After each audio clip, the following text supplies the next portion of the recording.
Ever notice how you come across somebody once in a while you shouldn't have messed with? That's me. I am not an African American. You're Oreo cookie, white in the inside and black on the outside. I don't have an afro, I have an Amerifro. Talking that idiotic stuff you talk about, I will slap you. Go ahead. Make my day. Black as the ace of spades, but 100% American. Heard around the world by everybody and their mama. The Jesse Lee Peterson Radio Show. Uniting the races with truth instead of dividing them with lies. We're also rebuilding the family by rebuilding the man. Good morning. Welcome to the show. It's Thursday already. I have with me Mark Tapscott, executive editor for the Washington Examiner. And I wanted to talk to Mark about the Washington Examiner exclusive exposé, the Obama you don't know. And very interesting guy. Mark, welcome to the show. Thanks for coming on. Well, good morning. How are you today? All is well. I appreciate you being here. Well, it's my pleasure. Let's talk. Mark, very, very interesting expose on Barack Obama. The first thing I want to get to is, you know what, Mark, give the people a little background about yourself so they can understand how important this story is. Well, excuse me, I'm losing my voice this morning. I'm the executive editor of the Washington Examiner, which is a daily newspaper and website based in Washington, D.C. We do what journalism is supposed to do, which is we report it straight as we see it, and no matter what the consequences of that might be for whoever it might be. We took upon ourselves to do the vetting of President Obama that was not done by the mainstream media in 2008, and frankly came up with a number of things about him that were surprising. Some of them were very amazing to us. And in any case, most of them were quite contrary to the official version that we've been given about the president for these many years. Yeah. In the introduction of your Washington Examiner exclusive expose, you say that the evidence shows that Obama is not a visionary reformer, but rather a classic Chicago machine politician who thrives on rewarding himself and his friends. Explain that to us. Well, that's kind of the basic rule of machine politics in general, but especially the Chicago Mayor Daley's machine. You reward your friends and you punish your enemies, and you use the perks of office and the powers of office to do both. And, the president has portrayed himself and has been portrayed by his friends in the mainstream media for these many years as the idealistic reformer, the source of hope and change, and so forth and so on. What we found, in fact, was from very early on in his career, he made himself an ally of the Daley machine, the corrupt political machine in Chicago, and advanced himself on the basis of those connections. Yeah. And, just the whole idea, for example, that he was working on behalf of the poor and the underprivileged in the Chicago South Side, simply not true. Yeah. Amazing stuff. Why do you think, Mark, the mainstream media is not really exposing Barack Obama for who he and what he really is? I mean, I've never seen anything to this degree. That's very interesting that you asked that. I've been a journalist for 25 years or so, and before that was actually press secretary on Capitol Hill and worked in the Reagan administration as press secretary. So I've been dealing with journalists all my life. There has been, I think, a willingness to help advance President Obama and to protect him because, quite frankly, there has been such a hope placed in him as America's first black president that there's a tendency to just not do things that you would normally do in the normal course of being a reporter, like double checking things that the White House staff tells you. Yeah. just don't do it. They accept it as true at first glance and go on. And what that does, in effect, whether you intend it to be or not, it makes you a tool, if you will, of a communications tool, an extension of the White House. Yeah, that's right. I'm very concerned about this now. I mean, our country is in trouble as far as the economy is concerned, but Obama's foreign policy has fallen apart. And, I've told my audience to watch their backs when they're out shopping or going to movies and restaurants, because Obama doesn't seem to care or know how or have the energy or the courage to really speak up and protect us in the manner that we should be protected. And I'm very concerned about that at this point.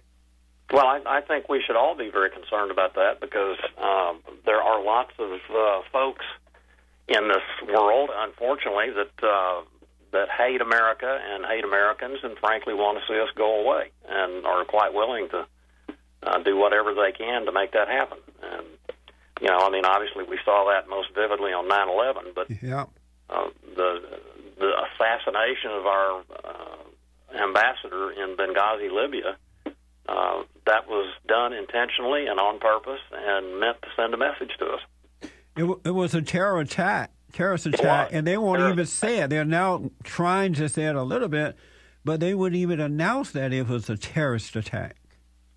Well, that's one of the amazing things about this. I mean, it's sad, but, I think most of us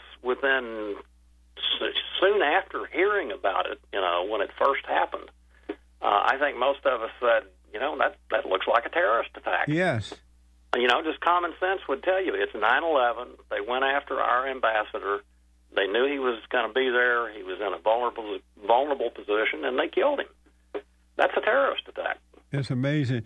You say that in your expose here, you say that Obama and Michelle Obama had a childhood of privilege, not hardship, but they present themselves as though life was rough while growing up. Yeah, very much so. And that's kind of the basic element of the Obama myth, is that he especially grew up in very difficult circumstances. And I should stress that, as we acknowledge in the stories, he did, from an emotional perspective, I'm sure, have a tough time of it as a kid, because any of us would, if you go through the kind of personal situation that he did with his mother's divorces and moving all over the world, literally, right, and so forth. Yeah, that's tough, and it leaves its mark. But from the perspective of the kind of economic opportunities that he had, the kind of educational opportunities that he had, the social milieu in which he moved, all of his life, it was anything but underprivileged. He grew up with opportunities that most Americans don't have.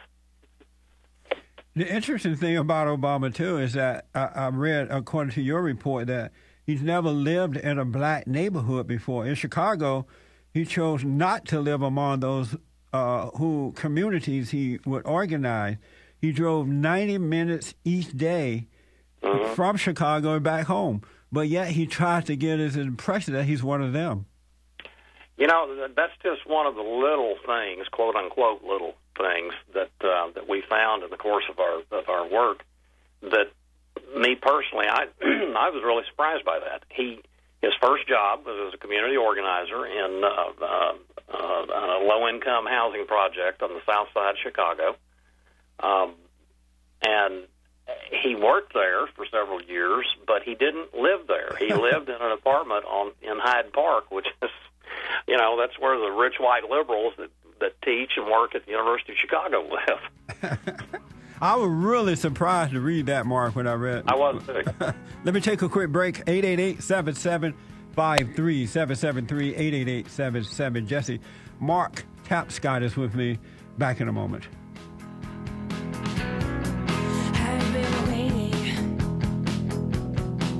I've been waiting for this moment all my life,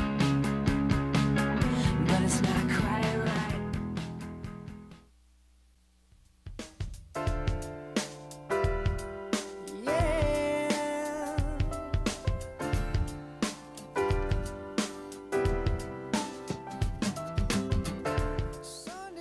Okay, folks, welcome back. We're going to be reading emails and Facebook comments in the top of the second hour.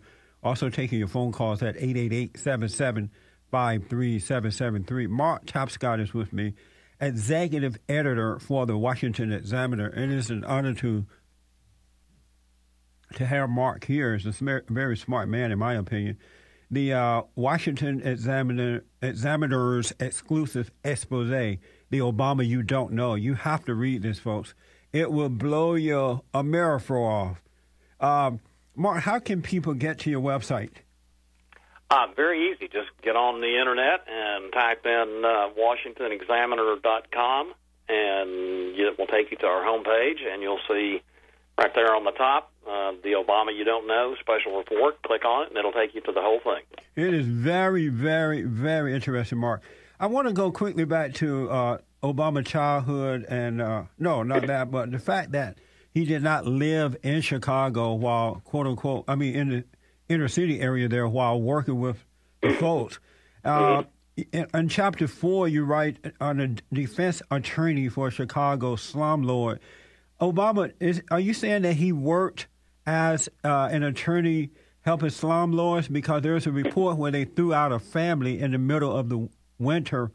And if that's so, what is his purpose with black folks or the inner city people if he's not really helping them? You know, that is the case that we were dumbfounded when we found that. And to our knowledge, nobody else in the media has ever reported on this particular case. Right.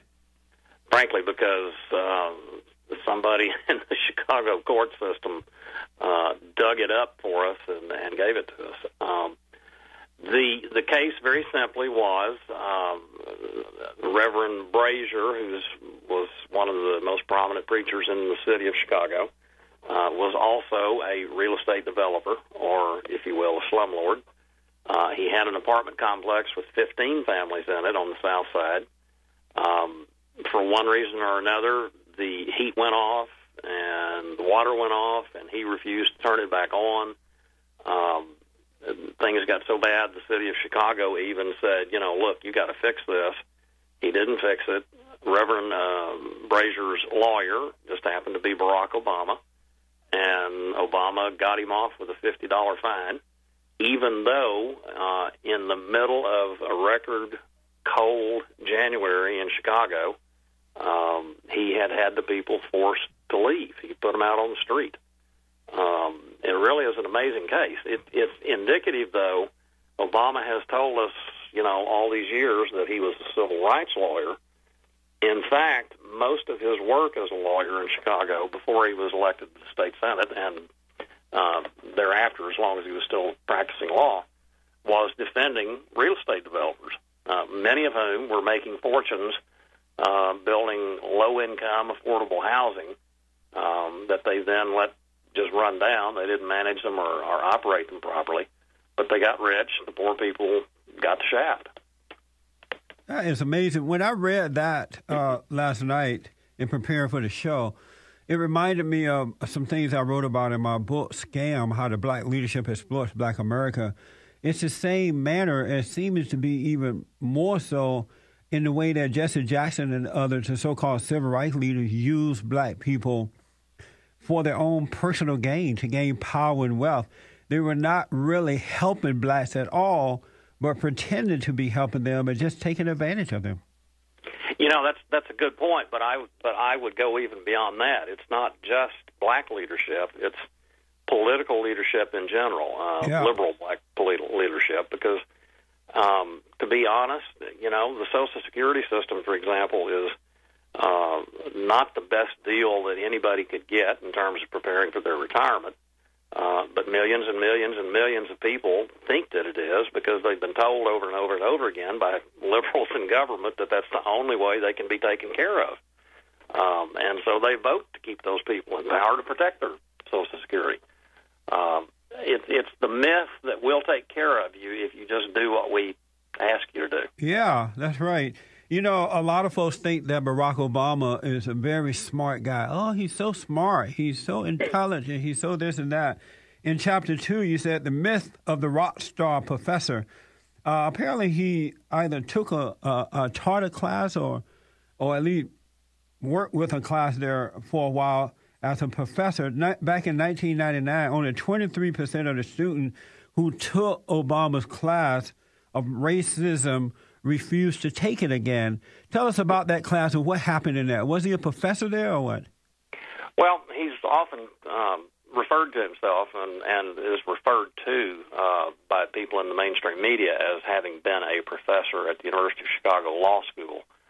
He wasn't actually a professor. He was a lecturer, and that's the official term that the University of Chicago used. He was a lecturer, and then he was a special lecturer, which is also a specific term.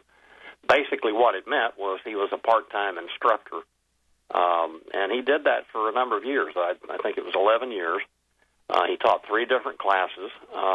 Time magazine, during the 2008 presidential campaign, referred to him during that period of his life as a quote-unquote rock star professor, with legions of adoring students who absolutely loved his class.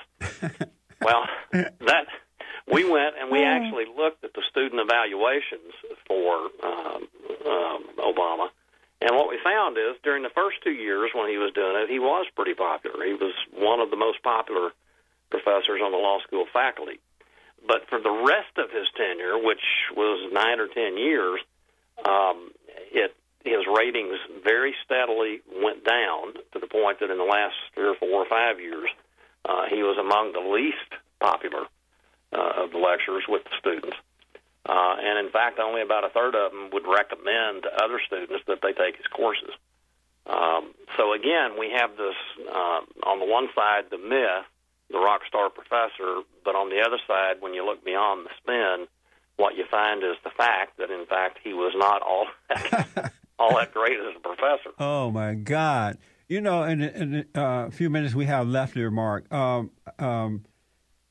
this guy, Obama, and somebody else has done a great job in covering up who he really is, and then they present something to the American people that's not real. And if you're not really a thinking person, you can fall for it because he seemed to be the Messiah. You know, well, it doesn't now. I think people are starting to see that. But he presents himself in such a perfect way. It is so deceptive of who this guy really is. It's just amazing to see one person who is able to do this. Well, you know, the Scripture says darkness hates the light. And the reason darkness hates the light is because darkness has something to hide. And that's frankly why I became a journalist, because I view it as my calling to shine light in dark places. And I'm always fascinated by people who don't want to, be completely transparent about themselves and about their motives and about their record and about their life, because that tells me there's something there that they don't want the rest of us to know. Yes. Mark, excellent expose, and it's an honor to have you on. Tell the folks really fast again how to get to your site. WashingtonExaminer.com, and just click on the link for the Obama You Don't Know. Thank you for what you're doing, and thank you for exposing the lies so that we can see the truth. My pleasure, anytime. All right, buddy. Okay, folks, we'll take a break. Come back to your calls right after this break.